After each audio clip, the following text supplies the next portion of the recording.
people don't see it. Rick, I want to start with Greg Popovich. What he meant to you and your reaction to him no longer being the coach. Yeah. Well, to me, he's the greatest coach in NBA history. He has the most all-time wins. That's one thing. But he won 5 championships through multiple eras, and he kept adjusting to the evolution of the game, and he was a big part of the evolution of the game too. So all those things are beyond notable. And then he helped so many coaches along the way. His coaching tree is amazing. But there was one instance where I was an assistant here, didn't get the job here in 2000, and that fall he invited me to come down to their camp to watch and sit in on some meetings and actually travel with them for a couple games, which was really meaningful to me and really gave me a lot of confidence headed into a year where I was trying to become a first-time head coach. So his impact on the coaching profession and the entire game is massive, and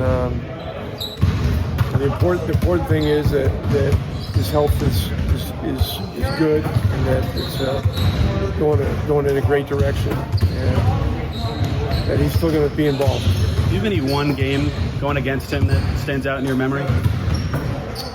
There's plenty. There's plenty. I mean, being in the same division for 13 years, we played them a lot.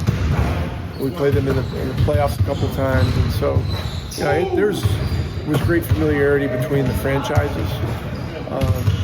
And San Antonio was always a very difficult place to go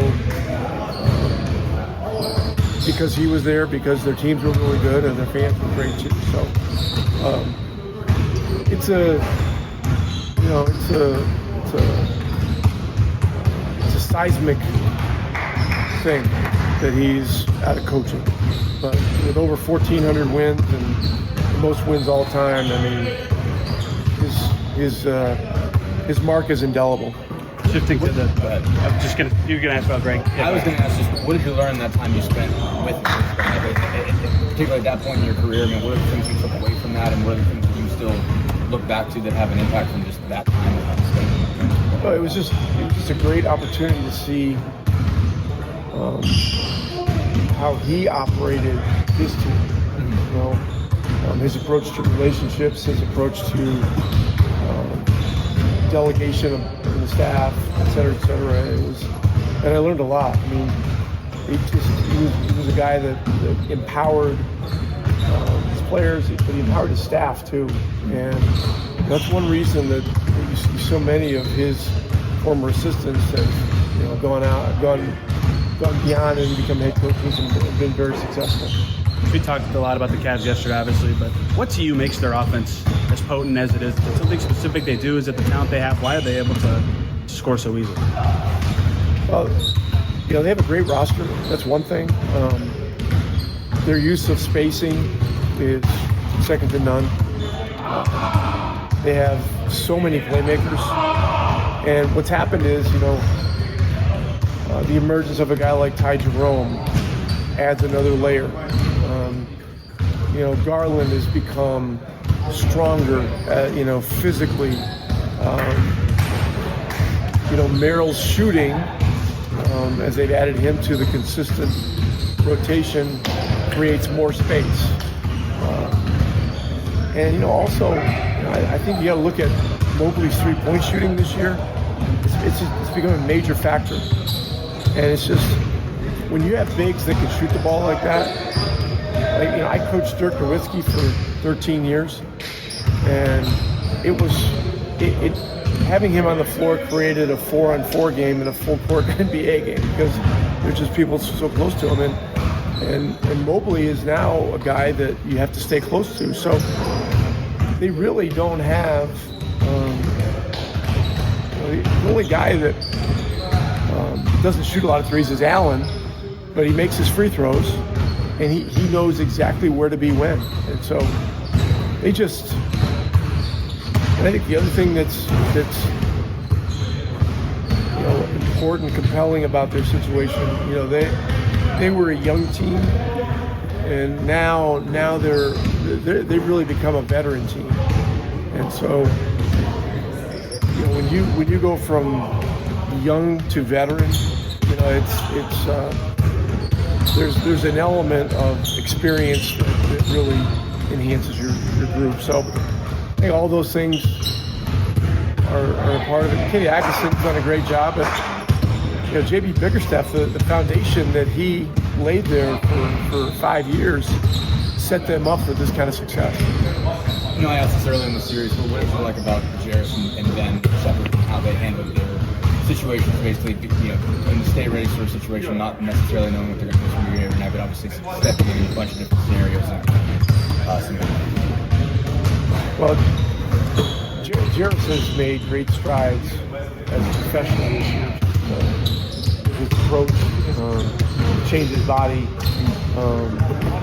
You know, his skill level continues to increase. His awareness. I mean, he guards all these different positions. And so, you know, the thing that had to change from last year was just the approach and the understanding that you know, things may not be consistent all the time. Now, that said, he played over 1,100 minutes. He played over 15 and a half minutes a game. He's in the rotation the vast majority of the time. So he did get a taste of it on a very consistent basis. But there were a few times when he didn't play. But when those times happened, he kept his head down, got in the gym the next day on an off day, busted his ass and got ready for the next game. You know, and that's a young guy turning into a pro.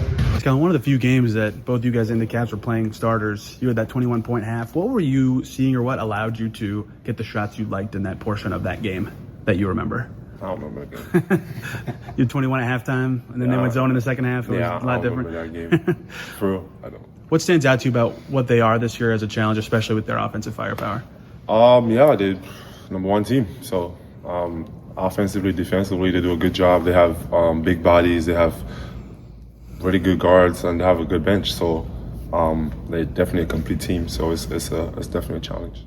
Just, I mean, you mentioned not remembering them, and just the fact that this is a Central Division opponent. You guys have played them 4 times, and there's been so few games where you've played them both at full strength. I mean, just how odd is this to prepare for a team that you've seen? I mean, I think it's hard. I think it's like you said, it's hard to evaluate those games because, I mean, it's just nobody really played. So, so just going into it, you know, it's the playoffs. Going out there with the mentality to you know, fight hard, play hard against a really good team. So, in a crazy environment also. So I think we just gotta be ready to compete at the highest level. How have you seen Mobley evolve as a player? Obviously, he's taking a lot more threes, he's spending a lot more time on the perimeter. I'm sure you've dealt with him before, you know. Yeah, he's a really good player. He was Defensive Player of the Year. Like, I mean, he does it on both ends. He's shooting the ball well.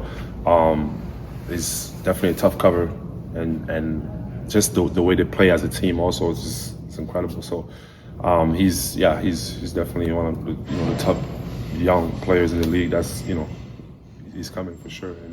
And like I said, I mean, he's here. I'm not going to say he's coming. Being Defensive Player of the Year and doing all the things that he's been doing, number one team. So it's tough. What's impressed you about the way his game's expanded? I mean, he's taking a lot more threes, operating on the perimeter more. Like, how have you seen the change in him, I guess, from who he was last year? To be honest, I haven't really studied it like that, right. But I think he does it, like you said. He can drive, he can handle at his size, like he can shoot, like he can do everything.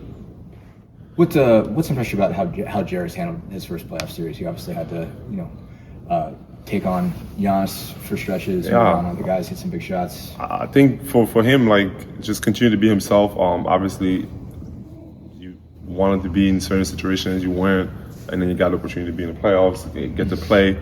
That's, as a young player, that's all you really can ask for. Get that experience, and he's playing so well, shooting the ball well, and you know, just playing the game the way that we want to play the game as a team. And I think he's been doing really good.